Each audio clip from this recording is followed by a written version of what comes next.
In countries where labor is strong, for instance in Sweden or Denmark or Finland, where you have 70% of the population is unionized, personal rights are strong, human services are good. Economic democracy is alive and well. In countries where unions have been destroyed and stamped out, so have civil liberties and human services. Guatemala, Haiti, any number of other places. So the class struggle is a key component in the struggle for democracy itself. There's the time-honored view that America is the land of milk and honey. It's the new world, the promised land. All these people come here.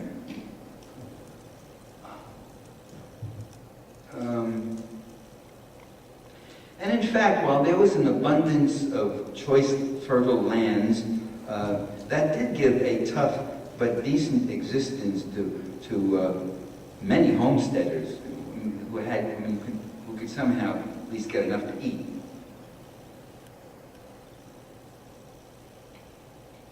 America has an incredible plain. It's probably one of the most fertile patches of lands, the Great Midwest and the Great Plains, for planting, for growing things and such. But the truth is, as late as 1900, the United States was more or less better because there was all this growth and all this open stuff and capital was flowing in, and so labor had a chance to follow. And things were so desperate in Europe, so suppressive, that these whole populations transported and came to the U.S. Just as today you have people coming from Latin America, from Mexico especially. The situation is so desperate down there with free trade and what's happened, that even though the economy in this country is not going that well, it looks good if you're in Mexico. And you know, Mexico was not the worst of third world countries some years back.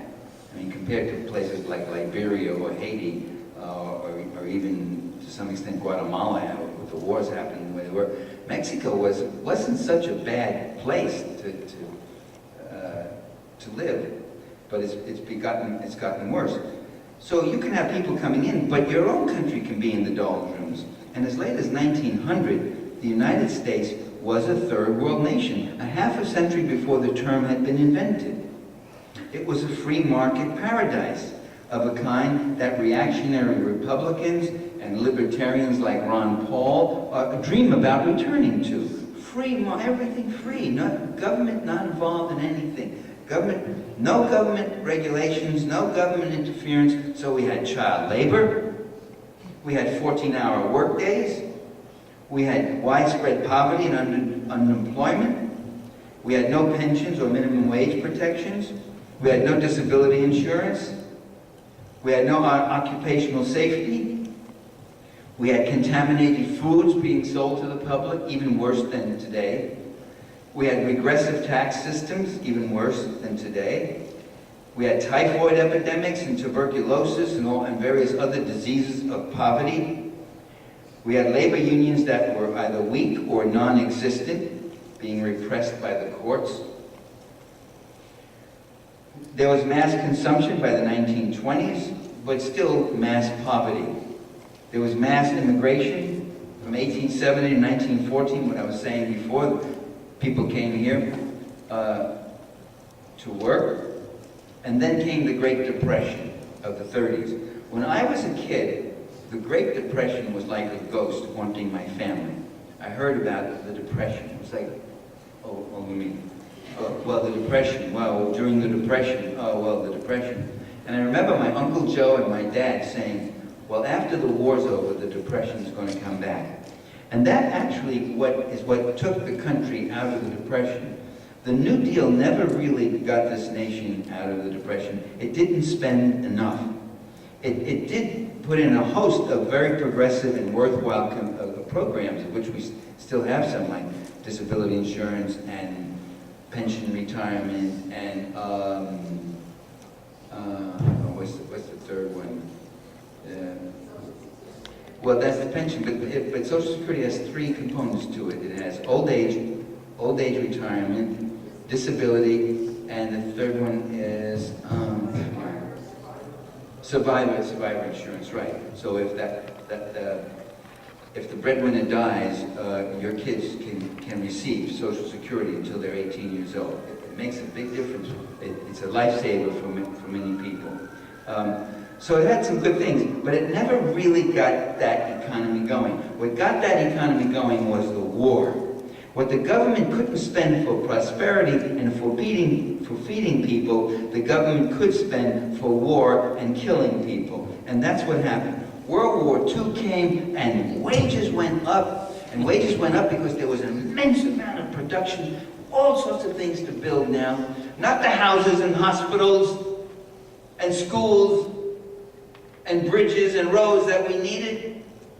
Not that, but aircraft carriers and fighter planes and guns and all that stuff had to be built. And by whom?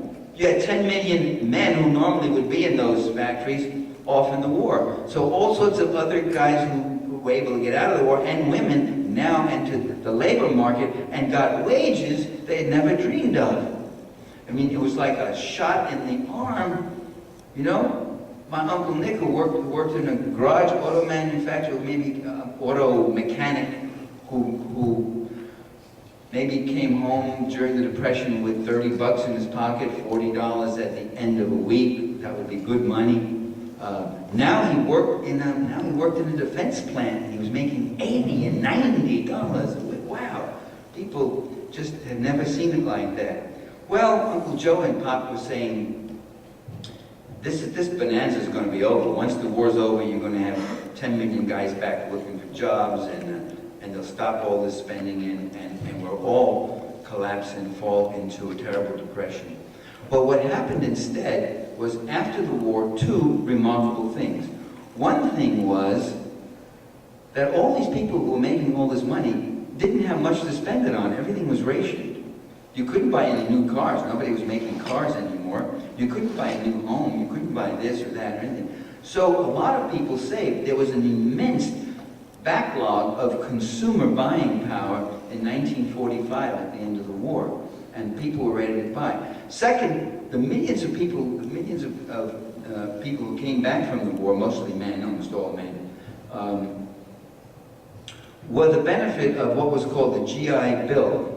The GI Bill of Rights was a remarkable piece of legislation. There had been an awful lot of bandying about, even by conservatives and conservative newspapers, about the way our veterans, our boys, were treated after World War I. They came back, they had no jobs, and they were left standing on the corner, selling apples on a corner. That was an icon image all the time.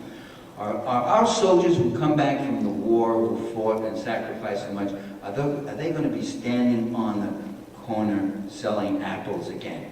No, and Congress got up there and said, nobody's going to sell apples on the corner. No, no sir. Everybody's going to go to school. And so this GI Bill was a remarkable kind of thing when you think about it. That 10 million people, 9.5 million of whom never dreamed they would have the opportunity to go to college, now suddenly found that they could. Or they could go to trade school, or they could go to some other kind of school, or they could go and